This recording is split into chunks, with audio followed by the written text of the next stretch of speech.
Jack brings over what looked like a long skateboard with bindings on it.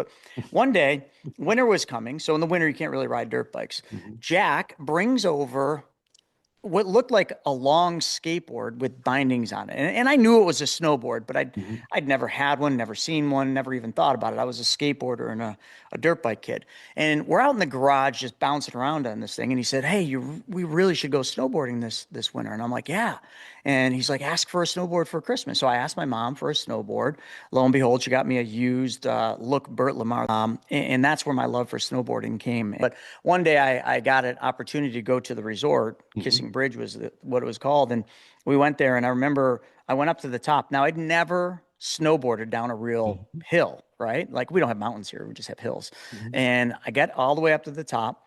I fell getting off the lift as usual. And I remember it felt like the entire day it took me to make it to the bottom.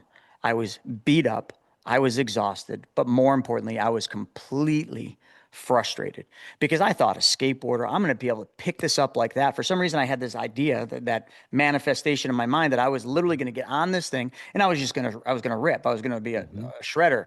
That wasn't the case. And I almost gave up. He saw me in there and I'm like, that's okay. I think I'm just going to hang out in the lodge until you guys are done. He's like, "What do you mean?" I said, "I don't know. I just can't get it." And he said, "Come on, I'll teach you." And he did. And I found a love for snowboarding that was greater than anything else I ever found. And at that very moment, I got this idea in my mind, that manifestation, which was followed by me drawing on my Trapper Keepers, snowboarding pictures of me doing all these things that I saw in the videos and in the magazines. But I wanted to be a pro snowboarder. Now, as I get through this, your audience will find out I did end up becoming a pro snowboarder, had a very, very long and successful snowboarding career full of broken bones, torn ligaments, and all sorts of fun stuff. But, I did amazing things, rode X Games, and I still snowboard avidly today.